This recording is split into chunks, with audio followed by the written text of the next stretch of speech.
We are here live with another episode. I see you guys. It's a new scenery for all of us, but I'm very excited to announce our next guest, or our guest I'll be interviewing today. He's not really a guest. He's more of a legend, a leader. The reason Montgomery County is so progressive to the point it is right now. I'm here with Evan Glass, the Vice President of Montgomery County Council. He was raised in New York, and he made for 16 years, and he made one of the best decisions of his life, going to American University, where he graduated, and he decided to stay and became a former CNN journalist for 12 years.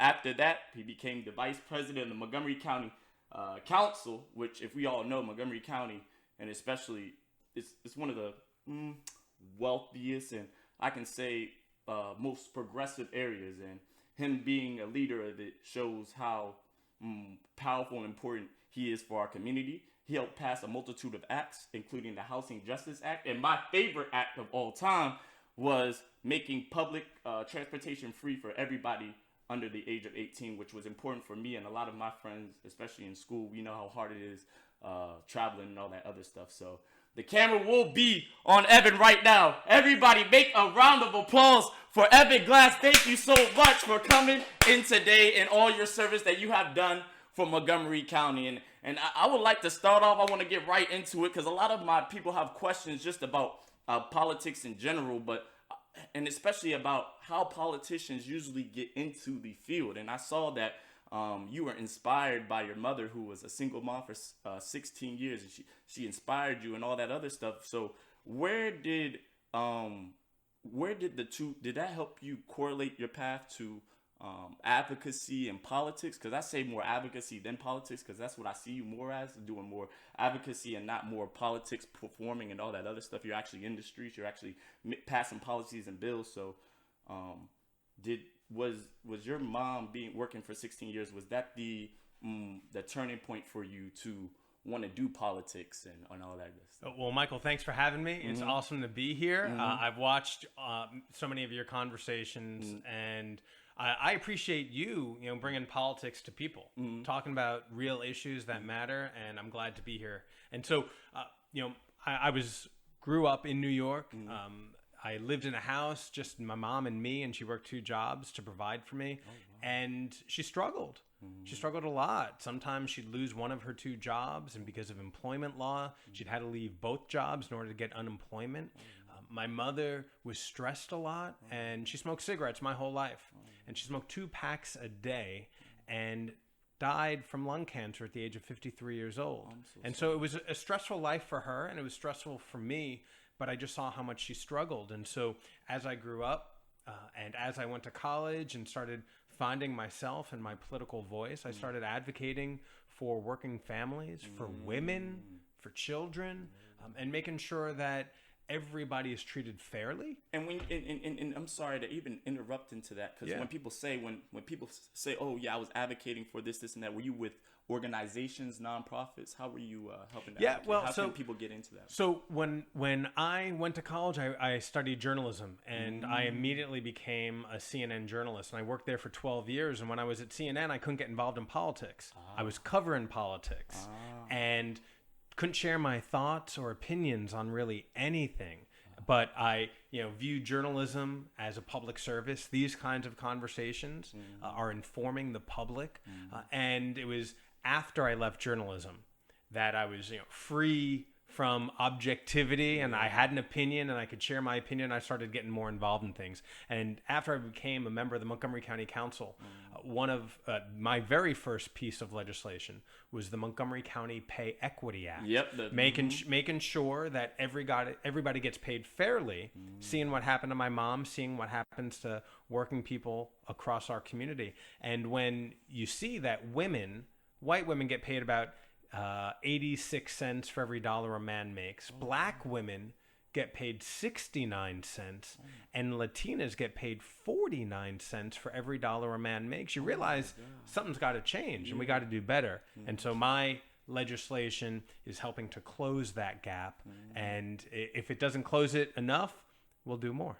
Wow, thank you. Wow, I love how you bring up the different demographics: Black women, white women, Hispanic women, the different pay gaps. Because usually people don't even try to go into depth about it. That shows how progressive he is for my people out there. That really means a lot to them.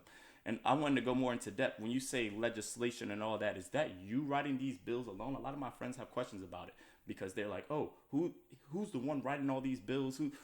There's no way that you're this one person. So how does that structure in that office? Like, are you the one writing these bills? Are you the one creating the policy ideas? Are you working within a team? How does that work? So I have a wonderful team that I work with, and the way we operate is we look at the problems I hear about. When I'm meeting with people, sometimes they'll share concerns with me. People will email or tweet at me. Other times I'll go to meetings and someone will complain about something just needing to be better. And so I'll huddle with my team and I ask a lot of questions. I said I was a former journalist, and so I ask questions and we see where it leads. And sometimes I ask a lot of questions and it doesn't go anywhere. It goes down a rabbit hole, maybe to a dead end. But other times we realize there are solutions.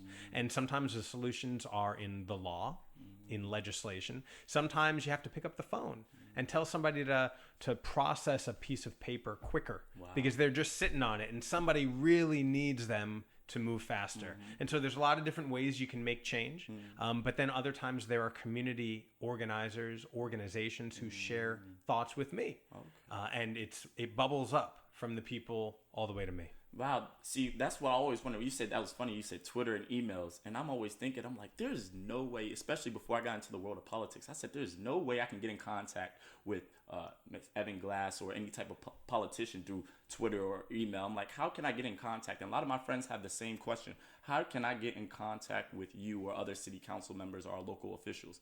Like, is there a liaison that you have? Or I know you said community groups. Yeah. So how does that work? How can people effectively get to you with concerns or issues they have locally? So a lot of different ways to contact me. First, you can email me. You can call my office. All that's Googleable. Also, follow me on social media. My DMs are open.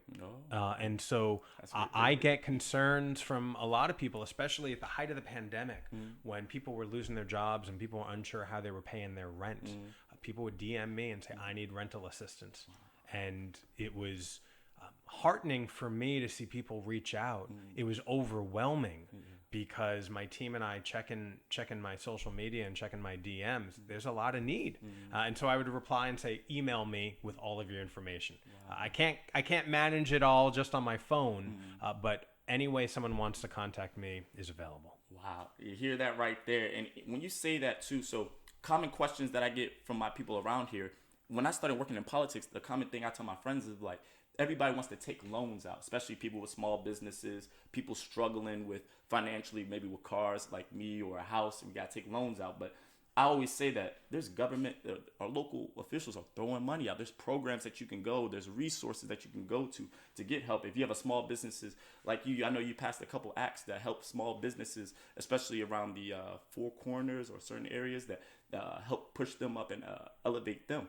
But how do people even get knowledge about these resources or know where to go for affordable housing assistance or small business assistance? What website or where is the access to all this information that these people? So here in Montgomery County, we have a really big budget. The budget in Montgomery County is $6.3 billion with a B.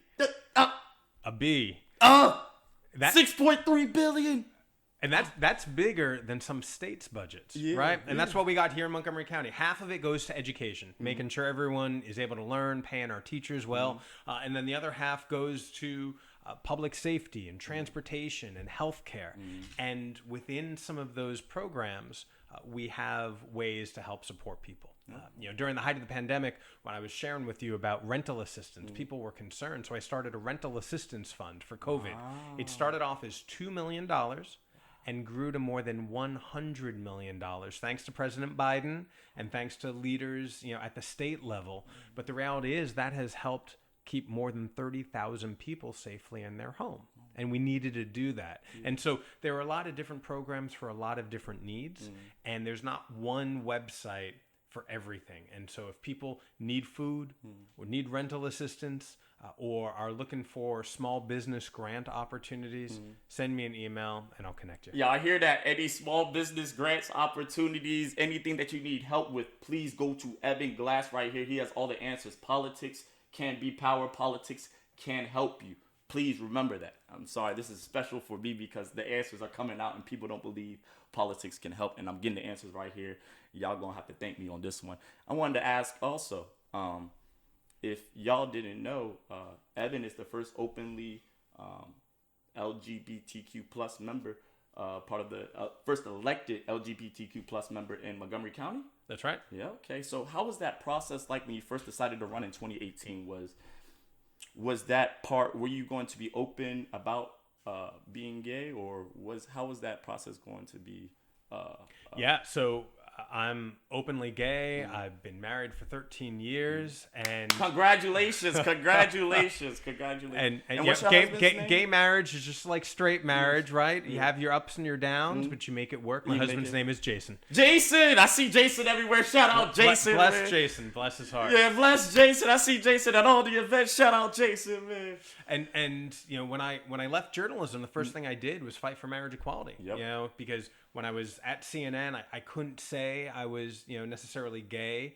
I'm talking to Republicans running for president, Republicans running for Senate and congressmen, and I couldn't engage them in these conversations. But after I left, I started fighting for marriage equality, and we made Maryland the first state in the country to pass marriage equality in the referendum at the ballot box, which was awesome. Y'all hear that? Evan Glass was the staple in the United States for pushing LGBTQ plus marriage. That's crazy. Y'all hear it here first. Well, and so when I got to the council, I was like, you know what? We don't celebrate Pride really here. We don't raise the Pride flag. We don't have a whole lot of events. People go down to DC and stuff.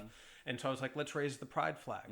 And so we raised it for the first time. And I got to tell you, not everybody agreed with the decision. Yeah. And we started getting hateful emails and phone calls and tweets. And the hatred at one point was actually so bad from people, not only in Maryland, but across the country because of social media, that my staff, we stopped answering our phones for 3 days. Wow. Because it would ring, they'd pick up the phone, and there'd be some hatred spewed on the other end. And so it was really bad, but we persevered.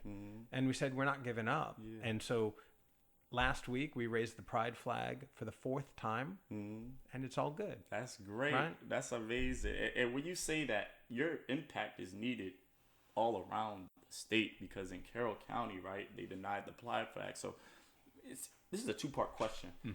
I know I need you on a bigger stage or more of a powerful, like a governor platform, right? Just so that's just what I feel like. I don't know. I just feel like that just has to be you. I don't know. That's just me. That's my personal. One election at a time. One election at a time. Yes, 100%. But so this Carroll County, can you talk to us a little bit about what happened in Carroll County with the Pride flag and them denying it? What was that process like? Well, and what can you do to play an influence in Montgomery County? Like, so we're celebrating Pride, right? And we want to make sure everybody is seen and heard and appreciated. And so here in Montgomery County, we're doing everything we can to protect everybody, regardless of the color of your skin, where you were born, the language you speak, who you love, or how you identify. We want to protect everybody. Unfortunately, not everybody does. And so in Carroll County, which is 2 counties away from us, they had a debate about celebrating Pride in school. And they decided that they were going to ban flags that were not the United States or government flags. And which was really, when you boil it down, it's about the Pride flag. That's what it was about. And they don't want the Pride flag celebrated in school.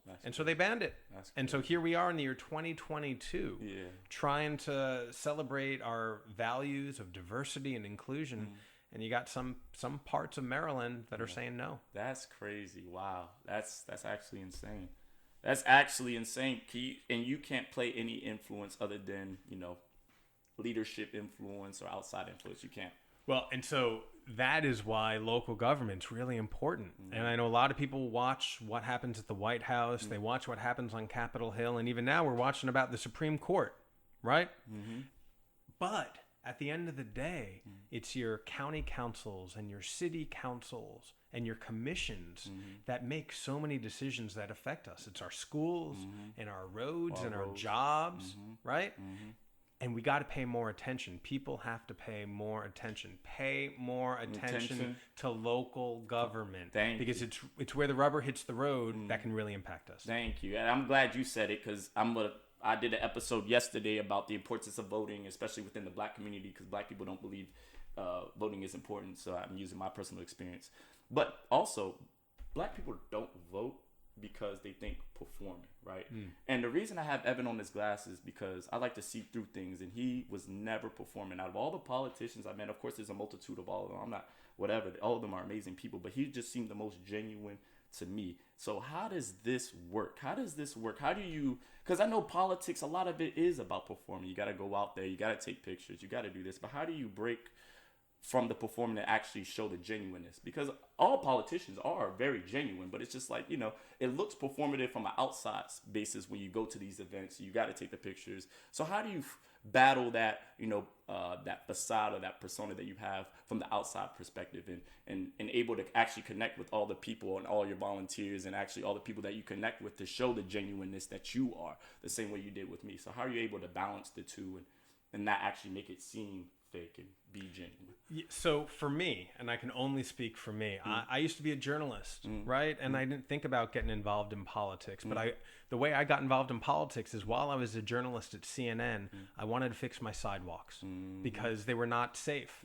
And I said, who do I talk to? I know how Capitol Hill works, and know how federal government works, but who in my own neighborhood do I talk to about fixing sidewalks? And I learned about local government. And so I got involved, and I'm fortunate that the people of Montgomery County have voted me to be a council member. But at the end of the day, I'm still me. I never woke up one morning thinking I was going to be president of the United States, thinking I was going to be a U.S. senator. I just wanted to fix my neighborhood.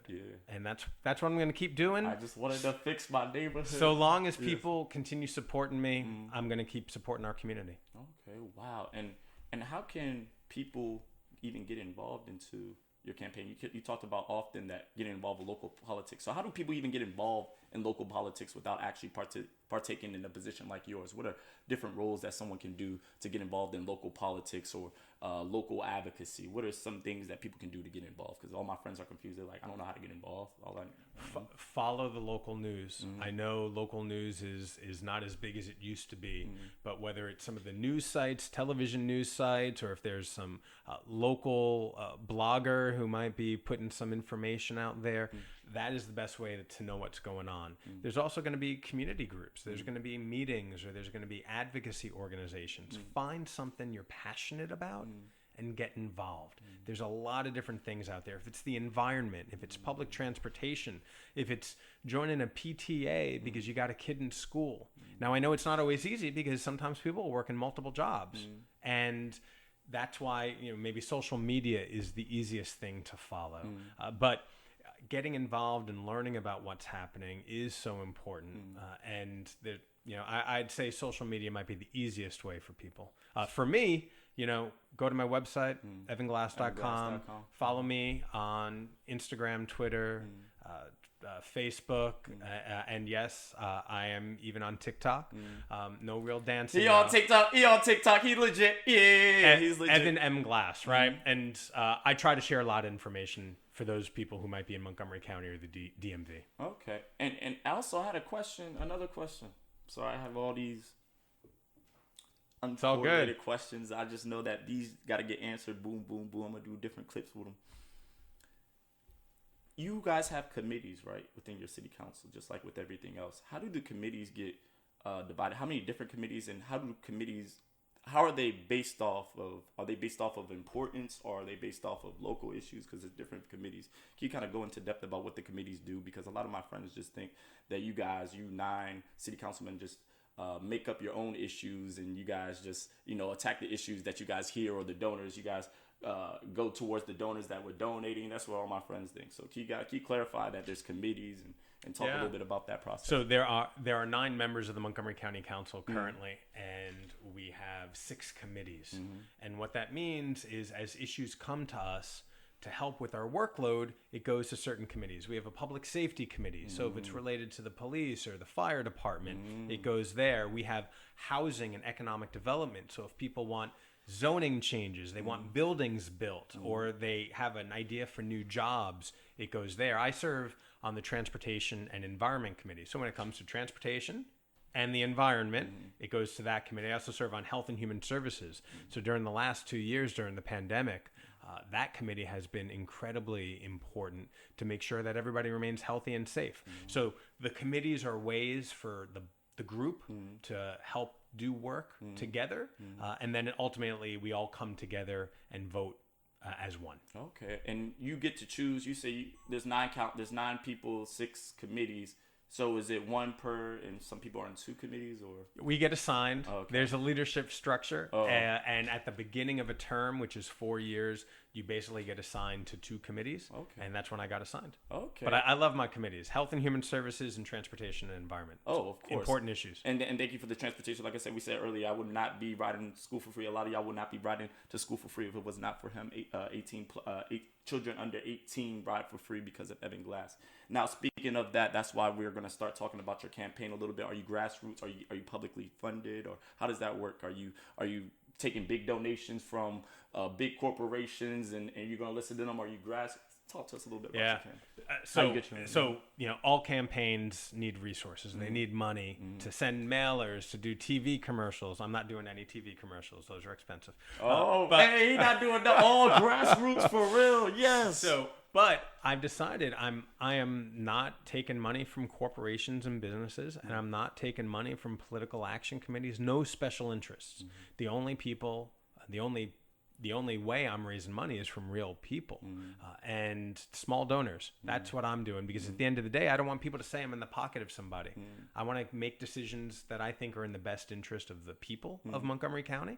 And that's why I think it's called public financing. Really important. And I'm glad to be a part of it. And this is just, of course, this is an obvious question for you, but a lot of my friends also, like I said, they don't trust politicians because they believe they raise all this money. And when I say different campaigns have a certain, when they look up different budgets, $5 million, how do they know that you're not pocketing the money? What is the regulations that they have around to make sure that you're not pocketing any money? Yeah, here in the state of Maryland, any money that you raise as part of the campaign, you got to file a report.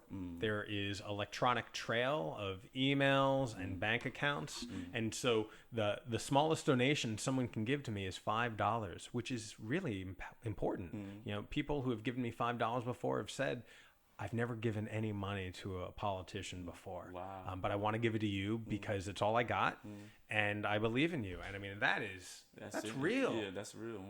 And sometimes people can write, $100 check or a $200 check. But I'm not collecting checks with lots of zeros. Other people might be, but that's not what I'm doing. And everything I do really is working with people for you. That's great.